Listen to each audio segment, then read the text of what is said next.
Hi everyone, I'm Gabby. I'm a TV writer for Showbiz Cheat Sheet, and today we have the honor of speaking with Jonetta Kaiser, who will star in Peacock's reboot series, Vampire Academy. So, tell me about your character, Sonya Karp. For people who might not be aware of the show or the vampire world or the book series, your character description is a little vague and it doesn't give much away. So, what can you tell me? So what I can tell you, there's a lot I can't tell you, but what I can tell you is that Sonya Karp is a librarian at St. Vladimir's Academy. Mm, She's the sister of Mia Karp and the daughter of Victor Dashkov, and she adopted both of us. I have a love interest, Mikhail, which you'll see that play out. And yeah, and then she talks to birds. She's a spirit user, which is really cool. Our vampires, they have mhm. powers. And yeah, you get to see her go on this journey, which I can't say anything Well, it's good because about. you talked about a lot of the things I was really curious about. And the fact that is Vampire Academy has been described as a modern retelling of the original movie and the book series. But one of the things I noticed is that your character wasn't described as a teacher of St. Vladimir Academy. And you just told me she's a librarian, so there's still some connection to the original story. But what difference can we expect between what fans know from the books or movie compared to the Peacock series? So the books were written like a long time ago. I Hmm. remember reading them when I was like 13. And I think in, almost 15, 20 years, like we've Hmm. come such a long way as like society. A lot has happened. And I think what Julie, Plek, and Marguerite were able to incorporate is it's just a lot more modern. And it's incorporated like LGBTQ couples. We have Mm. Black female leads, which is important. You know, um, there's just a lot more of that going on. It's a lot more contemporary and it's a lot more fun. So we're on a streaming Hmm. network.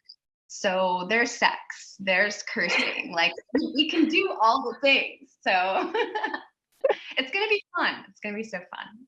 It sounds fun. So I'm guessing you were kind of familiar with the 2000s teen era of Twilight, Vampire Diaries. And to be fair, no show has done it like Vampire Diaries. But do you think Vampire Academy is going to be the show that kind of revamps everything and just kind of gives it that little spark that we need to kind of build that craze again? Oh my God, I hope so. Like, if there's one thing I want people to take away from this, it's that. Because I remember being 13 years old, and first I read the Vampire Academy books, and Mhm. then Vampire Diaries came around, and then Twilight came around, and then they made them all into big pictures. So it's like, and I still I remember the feeling of like going to the movies and watching Twilight and just like standing in line and then like taking pictures like this with all my friends in the movies. And then and then I remember like watching Vampire Diaries for the first time with my family and like feeling every moment. And like, God, if we can just achieve just like 10% of that, I think Mhm. really a good show. Right. Do you feel like now is a good time to kind of reintroduce this genre of series? Because we are, like you said, in a more modern time where we kind of have more leeway to discuss more in-depth topics, like reality-based topics, like LGBTQ, or maybe the unconventional romance. Do you feel like this will be the time where Vampire Academy will succeed in those Yeah, storylines? definitely. I think people are a little bored with the same old like romance. While I love a good romantic drama and a rom-com, like let's add some tension, let's add some friction Hmm. in there. Like that's what makes a story interesting. Also, people dying in a story, like it's tragic, but that's the Shakespeare of it all. It's the love, Hmm. it's the death. Like that's what makes things come alive. And then incorporating like what people can actually relate to today is Right. so valuable. I find myself like just searching like TV nowadays, and like there's a lot of stuff I don't watch because I just don't relate to it, like. Hmm. And if we can get our audience to relate to our characters because we're actually bringing things to the screen that they can look at and be like, oh my gosh, I get that, I understand it, then yeah, I think it Hmm. is the right time. Do you feel like people this time around will have the opportunity to resonate with your character, Sonya?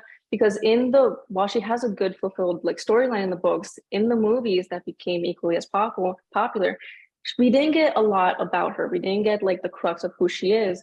So do you think this time around we will get to see more in the fact that we finally get to see on screen her like dompier lover and like her relationship and like that little bit of like her personal story, like venturing into love? Yeah, well, what we know about Sonya right now is that she's a bit of a loner. And, I related to that when I, read the script, because again, like you said in the books, it's just not there. And then it being there in the script where like she's alone all the time. And like, I get that. I get that. I was like such a shy kid growing up. And, to be able to see her kind of break out of her shell and then fall in love and so on. Yes, I think like I really hope the audience likes it. I think they will. Do you think there's going to be like a fun like aspect to this, to the fact that she isn't just like a normal person? She does have this very unique gift of being able to use spirit. And as far as fans know, the only other person is like the lead female character of Lisa. So like how, like if what you can possibly tell me, like how will that dynamic work in the series between her also being able to use spirit, like her being a loner, her being on the outskirts of this like huge vampire dominion? Yeah. It plays a lot into the fact that she doesn't really care about the hierarchy of it all, like the king, the queen, like all of those things going on. She's really on the outside and she pays attention to a lot of things. So she notices a lot of things going around that everyone else that is maybe relative to today, like in their phones 24/7. If you just put your phone down and pay attention to what's in front of you, there's a lot speaking to you. Like, so I think I can't say much about what Alyssa's journey and like spirit, because it gets played out and everything, but it does like tie in, and we'll see that. It's exciting. So you mentioned before that you were a fan of the book series, like many of us were during that little teen era. But like some of your castmates kind of described that some of them knew about the series, some of them wanted to go in fresh. What was your take on being cast in the role of Sonya? Did you want to go in like not remembering what you have already known, kind of giving it a fresh take and your own spin on it? Yeah, so it's so funny. When I booked it, I hadn't realized that, because like we all know it came out so long ago, and I was like, Vampire Academy, cool. And then when I saw Julie's name attached to it, I was like, oh my God, the Vampire Academy, like Vampire Academy. And so like instantly I just went and watched the movie. I loved it. Like 13-year-old me was just like crying and laughing with joy. And so then when we got through it to like, sorry, I lost my train of thought. Oh my God. What was your question again?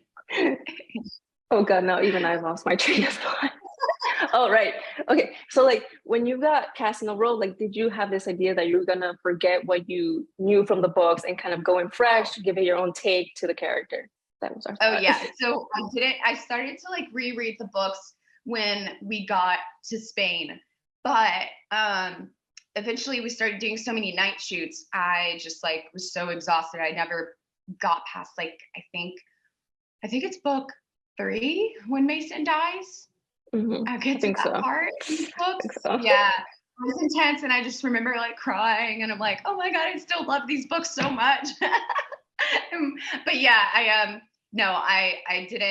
didn't once we got the scripts are so good, I just kind of stuck to that. And there's some differences, but I think we're honoring like the spirit of the books, and like they managed to get like the heart of what was in the books and bring it to the scripts and then to the screen. Right. So like you mentioned that like even I geeked out when I realized that Vampire Academy was being done by Julie Plec. But not only Julie Plec, but the famous Sheriff Forbes is also like co-producer, co-creator.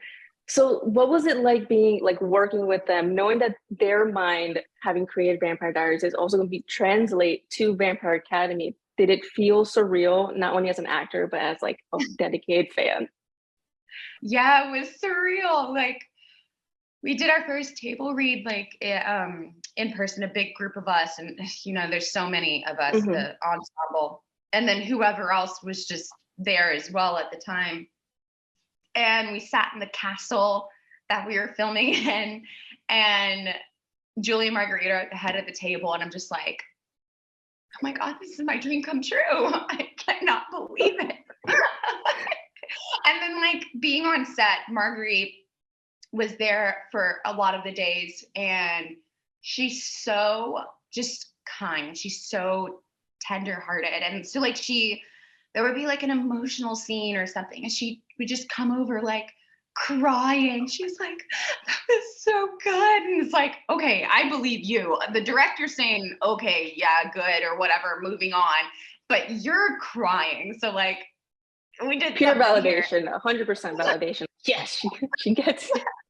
And then Julie Plec, she directed an episode, and my God, I've never seen someone direct something so fast and in and out. Like we did an entire scene with like 3 different camera setups in 15 minutes. And she just like has it down to a science. Oh my Yeah. God, that's Yeah. insane. So Yeah. like I have to ask out of like general curiosity, knowing you're a Vampire Diaries fan and a Twilight fan, Team Stefan or Team Damon? Oh my God. You know what? Young me was Team Damon, but Ooh, older me is Team Stefan. I have to agree. I was also Yeah. like Team Damon, but like as I grew older, something about Stefan was just like, I get you. I get your pain. This I poor get guy. him. Like, just like, I'm like, I can mend all of your wounds, Stefan. So if only this world was real and I was there in Mystic Falls. Yes. Oh my God. So what about like Team Jacob or Team Edward? Oh, sucker for a little heartthrob. I think Team Jacob. Yeah. Okay. Mm-hmm. He's so See, sweet. he is. He's just like a little puppy. He truly is. I'd Forget like the to wolf. think He's a puppy. yeah. I would like to think I would pick the less toxic person for me, Mm, but it never usually goes that way. So true. Like 50-year-old me was like, as soon as New Moon happened, the shirtless scene happened. Oh yeah, Team Jacob all the way. Like for the rest of the whole saga. But now older me kind of gets Team Edward, like his anguish. And like Jacob was just like relentless in getting Bella. I'm like, this man does not know boundaries. But yeah, we love the troubled men, There's just something good about that. On that note, Vampire Academy, are there troubled men? Are there troubled relationships that fans will see? Oh, that's a good question. Are there trouble? Yes. Yeah, I can think of one troubled relationship. Troubled men. I mean, when is there not a man that's troubled? True. Very true. Everyone's got a little trouble in them. Little drama they need to like flesh out. Little drama. Yeah. So I'm curious to know, like, having played Sonya Karp, having filmed the series, like, what did you take away from it? Like, what was your most impactful memory that you feel you're going to carry with yourself for like the rest of your career, the rest of your acting jobs? Like, what is there that that makes this show so impactful for you? A couple of things actually. This is, such a big project to book, but then also to uproot my entire life and then move to Spain. And Spanish culture, they speak Spanish, they eat Spanish cuisine. Like that was such an experience in itself that was so amazing. Like I can get by like in just like restaurant speaking Spanish, I can order, I can kind of like pick up on bits of Spanish. So like, I've been introduced to that, and I'm so grateful for it, because how often do you get to, especially as an American, because we don't leave America, You go into another culture, fully immerse yourself, and then have to adapt. Like, it's, usually you see the American like traveling like, oh, that's not how we do it in America. And it's like, no, this is the way we do it here, and you're going to do it because I'm not going to speak English to you. So, Right. it was great. It was so great. And then also just having the ensemble, and then anyone else that would come in that was like, recurring in episodes and things. It's like we all formed such a close bond. We were with each other every single day for 7 months. It was, I miss those people so much. I miss, I want to go back to London right now and hang out with everyone. Like, it's just like something that, it's like once in a lifetime thing that you get, and then hopefully we get to continue doing it. Mm-hmm. Did you ever find yourself kind of like so immersed into like the costuming, the sets, the castles, and all like the vampire world that you just went home and just like, oh wait, that's right, this isn't real. Like this isn't like real life. Like I live in an ordinary human world that has no fun in it. Well, they were so good at building the sets. I would literally walk into a set and be like, oh, this is a cool location that you found. And they're like, no, we built this. And I'm like, oh, sorry, excuse me, what? This library was not here. You built this with like the fog and the, it was so cool. And the locations that we did use, like, I remember we used like a Muslim mosque. Like, I mean, who were we to even be able to walk into like a holy place like that? But it was so beautiful. You just look up and get lost in just the architecture. And I mean, no words. It sounds I mean, from the trailer alone, like I expect so much from it, like in terms of costuming and just like the overall setting drama. Because in your opinion, is it like a story isn't as good if the setting isn't in place? Is that true for you? Yeah. And the costumes, Sonya was our costume designer. Like, you just put on a ball gown dress and you immediately just stand up straighter. And, I didn't get to wear those as much because I'm a librarian. But like, even when I'm just in like my normal librarian clothes, like, I felt that. And, that's the whole thing. That's the whole thing we're going for, is like creating the feeling so that everyone can feel it. So with that, when you walk into the room, like, you're not having to do that much. You're not having to, it's there. It's all there for you. And you just play, like, and that, God, it was so great. If I could just do that on every job from now on, where everything, all the things are put in place, and then I just walk in and play. That'd be great. Oh. So, like, what was it like having to audition for this role? Because I'm guessing, like, once you kind of noticed that it's Vampire Academy and the character, did you feel like something in you kind of changed or shifted when you like did the auditioning or when you actually got the part as Sonya Karp? So I think I have this weird sixth sense to where like I can feel when good things are coming to me. And there were like a lot of things that were kind of piling up in that time frame. So I think I got all of the girls auditioned for Rose. And I think that's how that's maybe just Julie Pleck's process, because I remember watching a while ago that's how she did Vampire Academy as well. Like, I mean, Vampire Diaries. They had all the girls audition, all the guys audition for one part, and then they like eventually gave them like other parts to bring in and audition. And so then I got Sonya, and again, like I was doing the auditions, but I didn't realize what I was auditioning for. And it wasn't until after it booked that's when I got that revelation.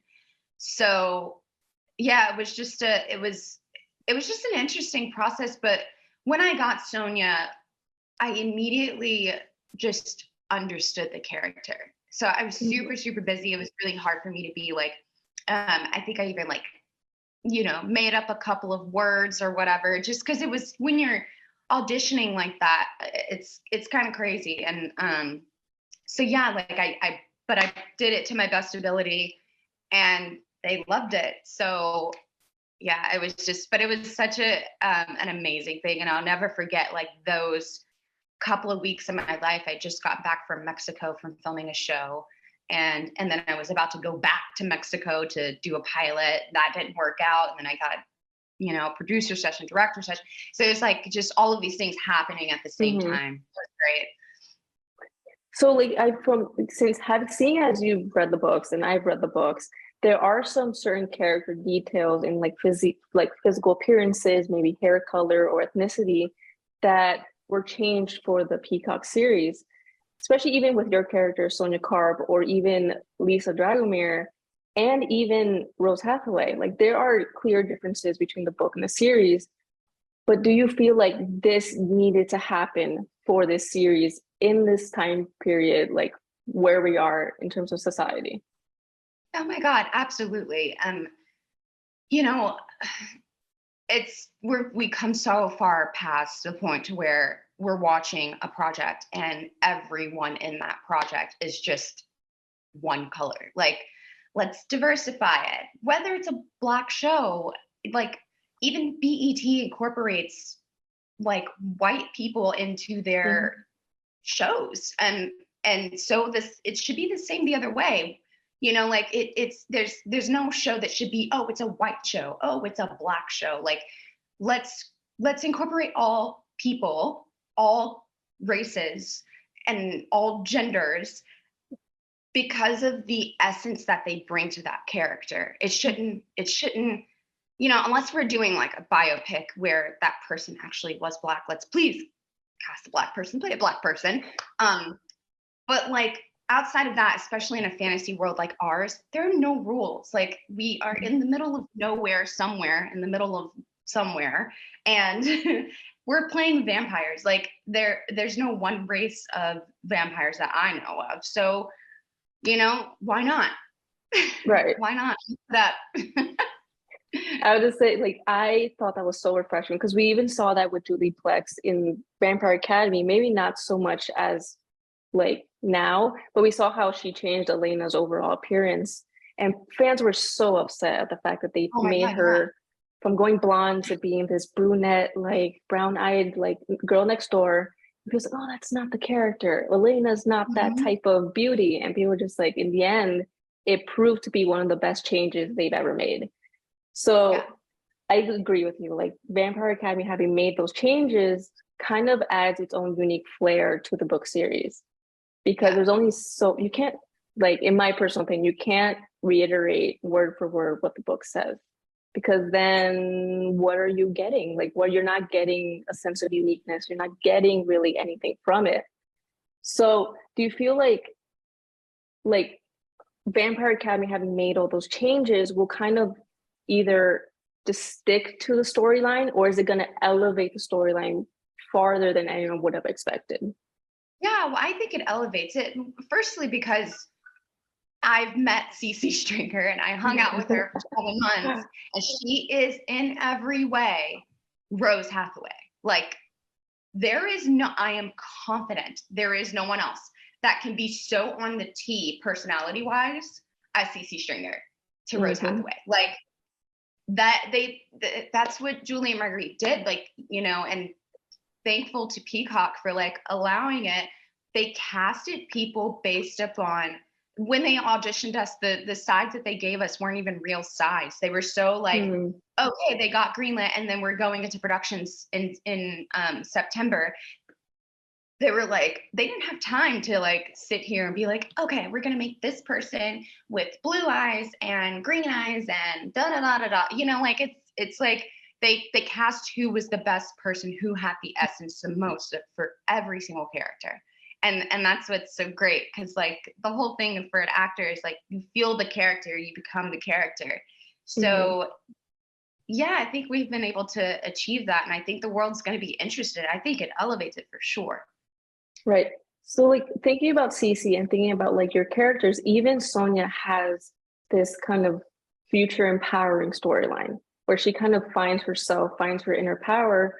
Do you like, what can you tell me about like your thoughts on almost like, I think 3, maybe more female lead characters that aren't going to bow down to a hierarchy, aren't going to bow down to like the typical rules of romance, or even like two outliers are trying to force them to become something that they're not.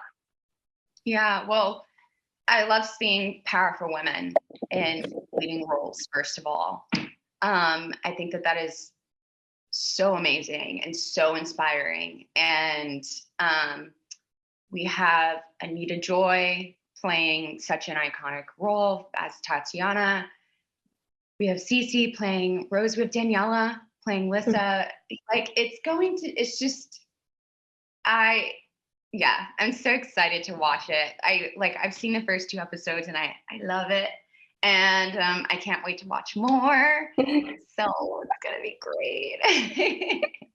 Are you expecting like a season 2? Like, is there like a little hint of a cliffhanger at the end of season 1 that makes fans like, yes, season 2, we need it, we want it, we have to have it?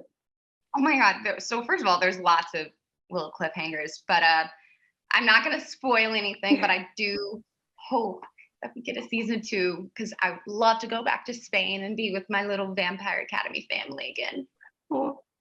So like, I think the best way that I can end this interview is by asking you, personal preference, if there is any other supernatural book series, whether it's vampire, werewolves, let's say magic, anything really, that you would love to see adapted into a series, what would it be? There's this book I read as a kid that I've never been able to forget, and I want to reread it. I read a lot of books as a kid, but this one like really stands out. It's called A Great and Terrible Beauty. Ooh. It's about like gypsies and there's some sort of magic. I need to reread it. I really loved it. I would love to see that adapted for sure. Right, that's going to be your homework assignment. Like finding that book, rereading it, getting invested, and being hooked on it. Right. I'll get the book right so I can do it myself. I remember like I was obsessed with like supernatural books as a kid. Same thing with Vampire Academy and Vampire Diaries. And there was this book series called, I think, The House of Night. It's this really long book series. Yes. Oh my God. I read those. They were like such a weirdly adult, like past PG-13 vampire story that, oh my God. If that became a series, oh my God. Yeah. I'm over the moon. I would. I was obsessed with the idea that they had like tattoos on their foreheads. Yeah, that was so cool. Like oh my God, those are such good books.